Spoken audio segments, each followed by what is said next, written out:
اعوذ باللہ من الشیطان الرجیم بسم اللہ الرحمن الرحیم۔ خواتین حضرات السلام علیکم ورحمۃ اللہ وبرکاتہ مغفرتہ۔ پروگرام احکام شریعت اور فرض علوم سے متعلقہ مسائل کے ساتھ آپ کی خدمت میں حاضر ہیں۔ آپ کو بتایا تھا کہ ہر عاقل بالغ مسلمان مرد و عورت کے لیے چند علوم کا سیکھنا انتہائی ضروری ہے، جن میں سے پہلا علم عقائد کو بما دلائل سے سیکھنا، یعنی عقائد کا علم سیکھنا فرض ہے، لیکن اس طرح نہیں کہ خالی آپ نے سنا اور اس کو ایکسیپٹ کر لیا۔ اس پر ہم نے بڑا تفصیلی کلام کیا ہے کہ عقیدہ یا تو قرآن سے ثابت ہوگا یا حدیث سے، یا پھر جو اکابرین اسلام نے عقل سلیم سے عقائد کو ثابت کیا انہیں ہمیں قبول کرنا ہوگا، اور یا پھر مسلمانوں کی ایک بہت بڑی تعداد، معاشرے کا ایک بہت بڑا مسلمانوں کا حصہ، اور جن میں علماء اور مفتیان کرام وغیرہ بھی شامل ہوں، نہ کہ صرف عوام، اگر وہ کسی عقیدے پر قائم ہیں تو آپ کے لیے ایک شرعی دلیل ہے کہ آپ یہ کہہ سکتے ہیں کہ میں اس عقیدے کو اس لیے اختیار کر رہا ہوں کہ ایک بڑی جماعت اس عقیدے پر قائم ہے، یہ بھی ایک شرعی دلیل ہے۔ تو یہ عقائد بمع دلائل سیکھنا ہر شخص کے لیے ضروری ہوتا ہے، کیونکہ اس میں کوتاہی کرنے والا خوف ہے کہ یا تو معاذ اللہ کافر و مشرک ہو جائے گا اور یا بدعتی ہو جائے گا، اور یہ دونوں چیزیں ہمارے لیے انتہائی نقصان کا باعث ہیں کہ اگر انسان کو معلوم نہ ہو، وہ جہالت میں کم علمی میں خدا نخواستہ کفر و شرک کا ارتکاب کر بیٹھے، تو پھر دنیا میں بعض اوقات پتہ نہیں چلتا ہے، بعض اوقات تجدید ایمان کا موقع بھی نہیں ملتا اور انسان دائرہ اسلام سے خارج ہو جاتا ہے، اور جب وہ بروز قیامت اٹھے گا تو پتہ چلے گا کہ اللہ نہ کرے، خدا نہ کرے کسی مسلمان بھائی کے ساتھ یا بہن کے ساتھ ایسا ہو کہ وہ اپنے ایمان سے ہاتھ دھو بیٹھا تھا، تو پھر وہ مسلمانوں کے ساتھ اس کا حشر نہیں ہوگا، غیر مسلمین کے ساتھ ہوگا۔ اس لیے یہ کوئی معمولی چیز نہیں ہے، اس کو انتہائی توجہ سے ہمیں سیریسلی لینا چاہیے اور اپنا محاسبہ کرتے ہوئے صحیح طریقے سے اپنا عقائد کو سیکھنا چاہیے۔ اور اسی طریقے سے اگر توجہ نہ رہے تو بعض اوقات انسان بدعت میں مبتلا ہو جاتا ہے، چاہے وہ عقیدے کے لحاظ سے بدعت ہو، چاہے وہ اعمال کے لحاظ سے وہ بدعتی بن جائے، لیکن دونوں اس کے لیے نقصان کا باعث ہیں، اور ایسا شخص بھی ہو سکتا ہے کہ اپنے کمزوری ایمان کے باعث دنیا میں یا آخرت میں سخت گرفت میں مبتلا ہو جائے۔ اس لیے بہت بہتر ہے کہ انسان عقیدے کا علم اچھی طریقے سے حاصل کرے۔ تو آج میں آپ کی خدمت میں آسمانی کتابوں کے بارے میں کچھ باتیں ذکر کروں گا۔ آسمانی 4 کتابیں بہت مشہور ہیں، توریت، زبور، انجیل اور قرآن مجید۔ ہمارا شاید بچہ ان باتوں کو جانتا ہے کہ توریت حضرت موسیٰ علیہ السلام پر، زبور حضرت داؤد علیہ السلام پر، انجیل حضرت عیسیٰ علیہ السلام پر، اور قرآن ہمارے نبی کریم صلی اللہ علیہ وسلم کے قلب انور پر نازل کیا گیا، آپ کو عطا کیا گیا۔ تو یہ 4 بڑی کتابیں ہیں۔ اللہ تعالیٰ ارشاد فرماتا ہے وَإِذْ آتَيْنَا مُوسَى الْكِتَابَ وَالْفُرْقَانَ لَعَلَّكُمْ تَهْتَدُونَ، سورہ بقرہ آیت نمبر 53 میں ہے۔ اور یاد کیجئے کہ ہم نے عطا کی موسیٰ کو ایک کتاب، اس سے مراد توریت ہے، اور حق و باطل میں فرق کرنے والی فرقان، لعلکم تہتدون، تاکہ تم ہدایت پا جاؤ۔ دوسرا اللہ نے ارشاد فرمایا سورہ نساء آیت نمبر 163 میں وَآتَيْنَا دَاوُودَ زَبُورًا، اور ہم نے داؤد کو زبور عطا فرمائی۔ تیسرے مقام پہ ارشاد فرمایا سورہ حدید آیت نمبر 27 میں، اور ہم نے پیدر پہ بھیجے عیسیٰ علیہ السلام کے ساتھ بہت سے انبیاء علیہ السلام، اور عطا کیا ہم نے آپ کو انجیل۔ انہو، اور یہ سورہ واقعہ آیت نمبر 77 میں اللہ نے فرمایا کہ انہو لقرآن کریم، کہ بے شک یہ قرآن کریم ہے، ایک مقدس، ایک محترم قرآن ہے۔ تو ہمارا عقیدہ چونکہ ہم کہتے ہیں کہ قرآن سے ہم حاصل کرتے ہیں، لہٰذا 4 کتابوں کو ثبوت قرآن عظیم میں ہے، اور اللہ تعالیٰ نے صراحت فرمائی ہے کہ اللہ تعالیٰ نے ان کو اپنے بندوں کو عطا فرمایا ہے، مخصوص بندوں کو، ان کے نام بھی ذکر فرما دیے ہیں۔ ایک روایت سماعت فرمائے کنز العمال آیت حدیث نمبر ہے 44158، حضرت ابو ذر رضی اللہ تعالی عنہ سے یہ روایت ہے۔ وہ کہتے ہیں کہ میں نے نبی کریم صلی اللہ علیہ وسلم سے پوچھا کہ یا رسول اللہ صلی اللہ علیہ وسلم، اللہ تبارک و تعالی نے کتنی کتب نازل فرمائی؟ تو آپ نے ارشاد فرمایا کہ 104 کتابیں۔ تو 104 کتابوں سے مراد 4 تو کتابیں تھیں، باقی سب صحائف تھے، چھوٹے چھوٹے رسالے آپ کہہ لیں یا صحیفوں کی شکل میں اللہ نے نازل فرمایا، اور پھر ہمارے سرکار صلی اللہ علیہ وسلم نے خود تفصیل بیان فرمائی، فرمایا شیث علیہ السلام پر 50 صحائف، خنوخ پر 30، ابراہیم پر 10، موسیٰ پر توریت سے قبل 10، اور توریت و زبور، انجیل اور قرآن نازل فرمائی۔ تو اس طرح وہ پیچھے 100 ہوئے، اور یہ مل کر مختلف حدیثیں ہیں اس میں۔ آدم علیہ السلام کے بارے میں بعض وقت منقول ہے، اور نوح علیہ السلام کے بارے میں بھی کچھ صحائف کا ذکر ہے، لیکن اس حدیث میں 104 کا ذکر فرمایا کہ 4 آسمانی کتابیں وہ ہٹا لیں تو 100 رہ گئے، اور 100 یہ صحائف ہیں جو مختلف انبیاء علیہم السلام پر نازل کیے گئے۔ اس سے پہلے کہ میں آگے چلوں، ایک کالر منتظر ہے، پہلے کال لیتے ہیں، پھر انشاءاللہ آپ کو اور اس کے بارے میں کچھ معلومات دیں گے۔ السلام علیکم۔ اب یاد رکھیے کہ یہ سب کے سب اللہ تبارک و تعالیٰ کے کلام ہیں جو اللہ تعالیٰ نے نازل فرمائے۔ تو قرآن عظیم کے بارے میں خاص طور پر ذرا ایک بات یاد رکھیے گا کہ قرآن کا اطلاق 4 چیزوں پر ہوتا ہے، اور کلام الہی ان میں سے ایک ہے۔ اس کو یوں سمجھ لیجئے کہ دیکھیں، قرآن 4 چیزوں کے مجموعے پر بولتے ہیں، ایک الفاظ، دوسرے معانی، تیسرے نقوش، اور چوتھے وہ واقعات جو ماضی میں گزرے اور قرآن عظیم میں ذکر کیے گئے، جن کو ترجمہ سے تعبیر کرتے ہیں۔ اصطلاحی لفظ ترجمہ استعمال کیا جاتا ہے، ویسے ہمارے ہاں ترجمہ ٹرانسلیشن کو کہتے ہیں، لیکن جو فقہاء یا علماء اسلام بعض اوقات ان واقعات کے لیے استعمال فرماتے ہیں، ان واقعات کو جو الفاظ یا نقوش ظاہر کر رہے ہوتے ہیں اس کو ترجمہ سے تعبیر کر دیتے ہیں۔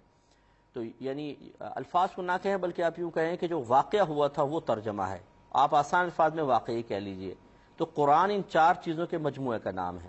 الفاظ انہیں کہتے ہیں جو انسان کی زبان سے نکلتے ہیں، جیسے اللہ تبارک و تعالیٰ نے جب قرآن عظیم نبی کریم صلی اللہ علیہ وسلم کو عطا فرمایا، وحی نازل ہوتی تو آپ صحابہ کرام علیہم الرضوان کے سامنے اپنی زبان اقدس سے قرآن عظیم کو پڑھتے تھے، ورنہ صحابہ کو کیسے پتہ چلتا؟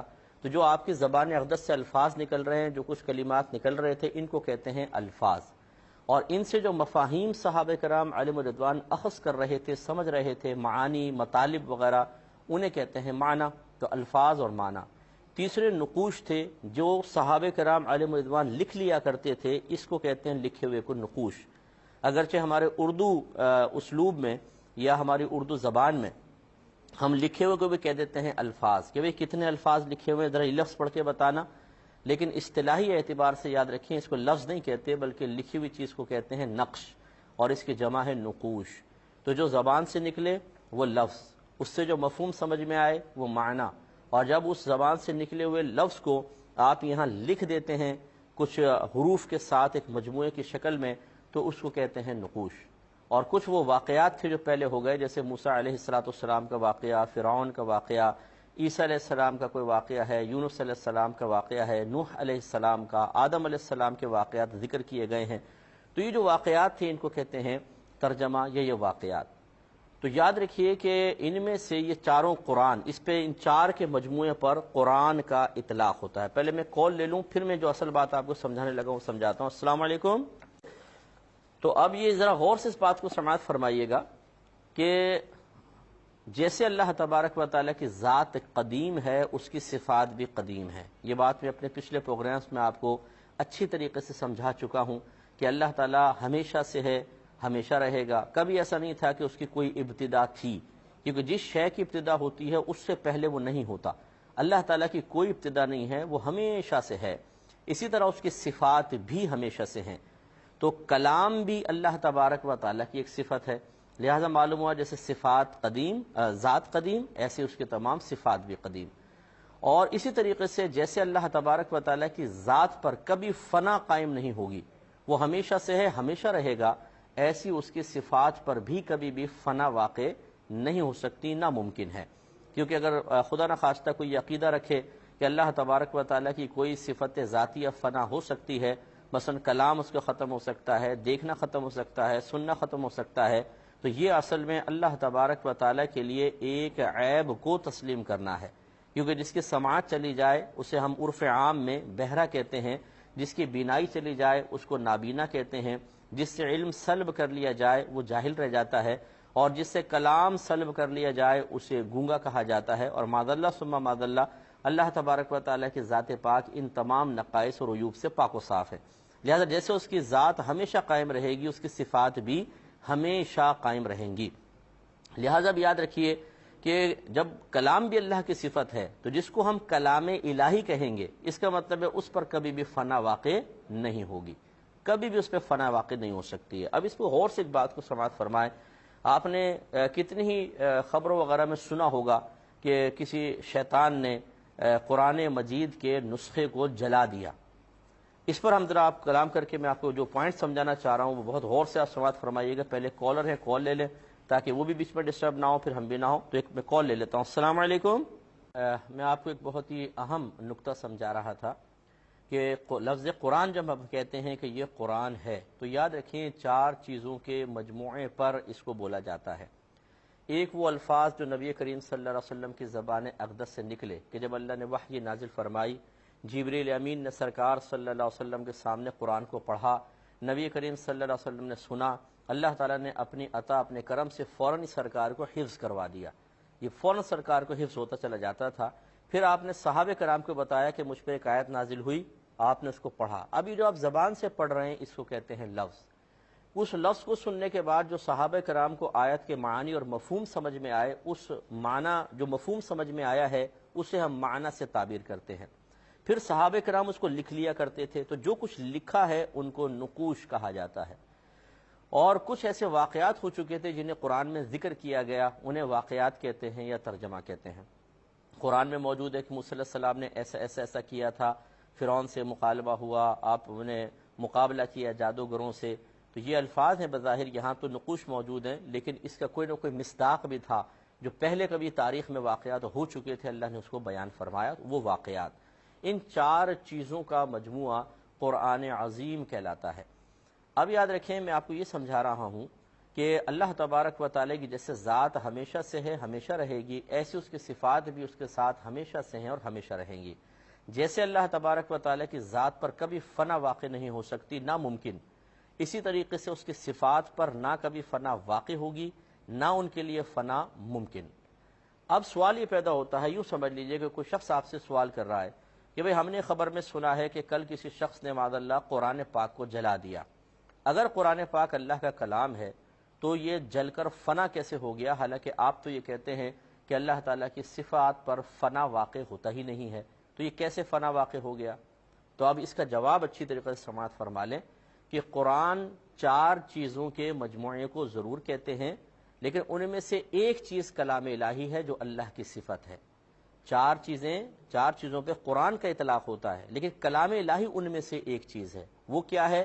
دیکھیں جو نبی کریم صلی اللہ علیہ وسلم نے الفاظ ذکر فرمائے تو یاد رکھیں کہ جیسی لفظ زبان سے نکلتا ہے پیچھے دوسرا آنے والا لفظ اس کو ختم کر دیتا ہے، اسی وجہ سے پہلا چلا جاتا ہے، پھر دوسرا آتا ہے، پھر تیسرا آتا ہے، تو یہ الفاظ فنا ہو جاتے ہیں۔ اسی طریقے سے جو لکھا جاتا ہے، آپ نے دیکھا جو پرنٹڈ قرآن مجید ہوتے ہیں یہ نقوش جل بھی جاتے ہیں، یہ بھی فنا ہو جاتے ہیں۔ جو واقعات کبھی ماضی میں ہوئے وہ ہوئے اور ختم ہو گئے، ان پر بھی فنا واقع ہو گئی، لیکن ایک چیز پر کبھی فنا واقع نہیں ہوتی اور وہ ہے معانی۔ اگر تمام دنیا کے لوگ مطلب جیسے قیامت میں ایسے ہی ہوگا کہ سب ختم ہو جائیں گے، صحائف اٹھا لیے جائیں گے، نقوش ختم، لفظ کہنے والا کوئی بھی نہیں ہے، واقعات تو پہلے ختم ہو گئے، لیکن ایک چیز تو اس وقت بھی باقی ہوگی اور وہ معانی ہے، اور وہ معانی ذات باری تعالیٰ کے ساتھ کو لازم ہے، وہی کلام ہے۔ تو یاد رکھیں کہ یہ جو معانی ہے اسی کو کلام الہی حقیقتاً کہتے ہیں۔ تو ہم عرف عام میں کہہ دیتے ہیں، جسے قرآن مجید رکھا ہوتا ہے کتابی شکل میں، ہم کہتے ہیں یہ اللہ تعالیٰ کا کلام ہے، بالکل یہ کہہ سکتے ہیں، اس کا انکار نہیں ہے، لیکن اس میں کلام معانی کا نام ہے، اسی کو کلام نفسی بھی کہتے ہیں۔ اگر آپ کو یہ لفظ یاد رہے تو یہ کلام نفسی جو ہے یہ اللہ تعالیٰ کا حقیقتاً کلام ہے۔ آپ اگر ایک آیت معاذ اللہ لکھی ہو، اسے کوئی جلا دے، آیت جل جائے گی، لیکن کیا اس کا مفہوم بھی جل سکتا ہے، اس کا معنی مطلب بھی جل سکتا ہے؟ وہ نہیں، اس لیے کہ وہی تو اللہ تعالیٰ کا کلام ہے۔ اس پہ مزید میں تشریح کروں گا۔ ایک کالر ہمارے ساتھ ہیں، السلام علیکم۔ تو آپ کی خدمت میں ذکر کر رہے تھے، ذرا غور سے اس کو ایک دفعہ پھر سماعت فرما لیں۔ کلام چونکہ اللہ تبارک و تعالیٰ کی صفت ہے، کلام الہی جس کو ہم کہتے ہیں، اور اللہ تعالیٰ کی صفت کبھی فنا نہیں ہو سکتی۔ اب میں آپ سے اگر یہ کویسچن کروں کہ قرآن 4 چیزوں پہ بولا جاتا ہے، الفاظ، ان سے جو معانی سمجھ میں آ رہے ہیں وہ معانی، تیسرا جو لکھا گیا وہ نقوش، چوتھا قرآن میں جو واقعات ذکر کیے گئے جو کبھی ماضی میں ہوئے وہ واقعات، ان میں سے بتائیے کون سی ایسی چیز ہے جو ہمیشہ باقی رہے گی؟ تو آپ کا جواب یہ ہمیشہ سے باقی رہ سکتی ہے، یا ان میں سے کون سی ایسی چیزیں جسے آپ ختم نہیں کر سکتے؟ تو آپ کا جواب یہی ہوگا، اگر آپ تھوڑا سوچیں گے کہ لفظ تو منہ سے بولتے ہیں ختم ہو جاتے ہیں، گویا کہ ان پہ فوراً فنا واقع ہو جاتی ہے، نقوش جلائے جا سکتے ہیں، جو واقعات ماضی میں ہوئے وہ تو ویسے ہی ختم ہو گئے، فنا ہو گئے، گویا کہ ایک ہی چیز رہ گئی اور وہ ہے معانی۔ تو بس سمجھ لیں اللہ تبارک و تعالیٰ کا کلام یہ معنی اور مفہوم کا نام ہے۔ تو قرآن عظیم کو جیسے میں عرض کر رہا تھا کہ ہمارے عرف عام میں جب قرآن کتابی شکل میں رکھا ہوتا ہے ہم کہتے ہیں یہ اللہ کا کلام ہے، تو یہ جب ہم کہتے ہیں تو ہم گویا کہ یہ کہہ سکتے ہیں کیونکہ قرآن عظیم کا ایک جو جن چار چیزوں پہ لفظ قرآن کا اطلاق ہوتا ہے، لفظ قرآن آپ بول سکتے ہیں، ان میں سے ایک چیز اللہ کا کلام بھی ہے، کلام الہی، لیکن جو بطور صفت اللہ کا کلام ہم کہتے ہیں وہ یہ تمام چیزیں نہیں ہیں، بلکہ اس کے نقوش مٹ سکتے ہیں، واقعات ختم ہو سکتے ہیں، ختم ہو چکے ہیں، بلکہ الفاظ جب زبان سے انسان ادا کرتا ہے تو ان پہ فنا فوراً طاری ہو جاتی ہے، معانی، مطالب، مفاہیم یہ ہمیشہ قائم رہتے ہیں، اور یہی اللہ تبارک و تعالیٰ کا کلام ہے، اور اس پر کبھی بھی فنا واقع نہیں ہوگی۔ جب قیامت قائم ہوگی تمام لوگ دنیا سے رخصت ہو جائیں گے، کوئی بھی مخلوق باقی نہیں بچے گی، اللہ تبارک و تعالیٰ سب کو ختم فرما دے گا اور پھر پوچھے گا کہ آج کس کی حکومت ہے؟ کوئی جواب دینے والا نہیں ہوگا، تو اللہ تعالیٰ فرمائے گا للہ الواحد القہار، آج اللہ واحد قہار کی حکومت ہے۔ تو اب آپ بتائیے کہ اس وقت تو تمام چیزیں ختم ہو گئی ہیں، جو کچھ لکھا ہوا ہے تمام پرنٹڈ چیزیں ختم ہو جائیں گی، واقعات تو پہلے ختم ہو گئے، کوئی بولنے والا نہیں تو الفاظ پہ بھی فنا طاری نظر آتی ہے، وہ کون سی شے ہوگی، وہ کون سی چیز ہے جو اس وقت بھی ذات باری تعالیٰ کی صفت کے طور پہ اس کی ذات کو لازم ہے؟ جواب یہی ہوگا معانی اور مفاہیم۔ اسی لیے یاد رکھیں کہ اللہ تبارک و تعالیٰ کا کلام، جیسے اللہ نے قرآن عظیم میں ارشاد فرمایا سورۃ الشورى آیت نمبر 11 میں، اللہ تعالیٰ فرماتا ہے لیسا کمثلہ شیء، اللہ تبارک و تعالیٰ کی مثل کوئی شے نہیں ہے، لہٰذا جب اللہ کی مثل کوئی شے نہیں ہے تو آپ اور میں بھی اللہ کی مثل نہیں ہوں گے۔ جب ہم اللہ کی مثل نہیں ہے تو اس کا مطلب ہے جب آپ اور میرا کلام ایسا ہے کہ جو باقاعدہ اس کی آواز ہوتی ہے، وہ سنا جا سکتا ہے، محسوس ہو سکتا ہے، تو اللہ تبارک و تعالیٰ کی صفات ایسی نہیں ہوں گی۔ اس کا کلام ہے لیکن وہ آواز سے پاک و صاف ہے۔ وہ صرف اللہ تبارک و تعالیٰ کیسے جبریل امین کو اللہ تعالیٰ نے عطا فرمایا، پھر جبریل امین نے تو الفاظ کی شکل میں سرکار کے سامنے بیان فرمایا، یہ اللہ ہی بہتر جانتا ہے۔ تو لہٰذا خلاصہ کلام یہ ہوا کہ کلام الہی اللہ کی صفت ہے، لیکن جو قرآن عظیم ہمارے پاس موجود ہے اس کا اطلاق یا اس لفظ قرآن کو چار چیزوں پر بولا جاتا ہے، ان میں سے ایک اللہ کا کلام اور تین چیزیں ایسی ہیں جو قرآن تو کہلاتی ہیں لیکن کلام الہی کی تعریف ان پر صادق نہیں آتی۔ یہی وجہ ہے کہ ان چار میں سے ایک چیز غیر فانی ہے، وہ معانی اور مطالب اور مفاہیم ہیں، باقی تین چیزوں پر فنا واقع ہوتی ہے، آپ نے خود اپنی آنکھوں سے دیکھی ہے۔ لہٰذا معلوم ہوا کہ اللہ تعالیٰ کا کلام وہ معانی اور مفہوم ہیں جو جب آپ کوئی آیت پڑھتے ہیں تو اس سے سمجھ میں آتا ہے۔ جیسے آخری بات میں عرض کر دوں، ہم کہتے ہیں الحمدللہ رب العالمین، تمام خوبیاں ثابت ہیں اس رب کے لیے، اس اللہ کے لیے جو عالمین کو پالنے والا ہے۔ تو ایک تو یہ میری زبان سے الفاظ نکلتے ہوئے آپ سن رہے ہیں، اور ایک آپ نے اس کا مفہوم سمجھا جو آپ کے ذہن میں بیٹھ گیا ہے۔ الفاظ تو ختم ہو گئے، اب میں آپ سے پوچھوں الحمدللہ رب العالمین کا کیا مطلب ہے، آپ فوراً سنا دیں گے، کیوں؟ آپ کے ذہن میں موجود ہے۔ جو ذہن میں ہے وہ ہے مطالب اور مفاہیم، حقیقتاً وہی اللہ تبارک و تعالیٰ کا کلام ہوتا ہے۔ اللہ تعالیٰ ہم سب کو سمجھنے کی توفیق عطا فرمائے۔ انشاءاللہ اس کے بقیہ مسائل نیکسٹ پروگرام میں اور ہم عرض کریں گے۔ ایک کالر منتظر ہے، کال لیتے ہیں۔ السلام علیکم۔